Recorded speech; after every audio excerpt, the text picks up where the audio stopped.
आज आम्ही या ठिकाणी जळगाव जिल्हा एकता संघटन मार्फत जिल्हाधिकारी तथा जिल्हा दंडाधिकारी यांना एक तक्रार नाही तर एक निवेदन देत आहोत प्रशासकीय माहितीसाठी।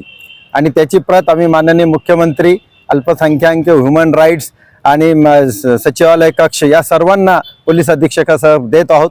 आणि त्यात आमची प्रमुख मागणी आहे की अलीकडे टिपू सुलतान यांच्या नावाभोवती जाणीवपूर्वक वाद निर्माण करण्याचे प्रकार वाढलेले आहेत। सोशल मीडिया उत्तेजक, दिशाभूल करणाऱ्या पोस्ट टाकून समाजात भीती आणि वैमनस्य पसरवले जात आहेत। हे थांबणे अत्यंत गरजेचे आहे। भारतीय संविधानाने प्रत्येक नागरिकाला अभिव्यक्ती स्वातंत्र्य दिलेले आर्टिकल 19(1) प्रमाणे, पण त्याचबरोबर 19(2) प्रमाणे असे कृत्य करण्याचा अधिकार कोणाला नाही जो कोणत्याही धर्म, जात किंवा समाजाविरुद्ध द्वेष पसरवणे, अपमान करणे किंवा हिंसा भडकवणे हे कायद्याने गुन्हे आहेत।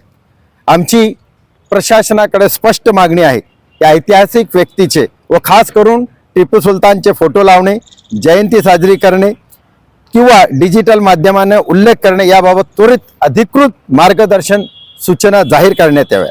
तसेच भडक वक्तव्य किंवा पोस्ट करण्यावर कठोर गुन्हे दाखल करून तात्काळ कारवाई करावी। जळगाव जिल्ह्यात शांतता व सलोखा राखणे ही प्रशासनाची जबाबदारी आहे।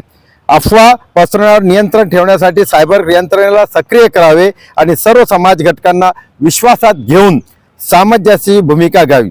जर वेळेत ही कारवाई झाली नाही तर उद्भवणाऱ्या तणावाची जबाबदारी प्रशासनावर राहील। एकता संघटन, फारुख शेख, जळगाव।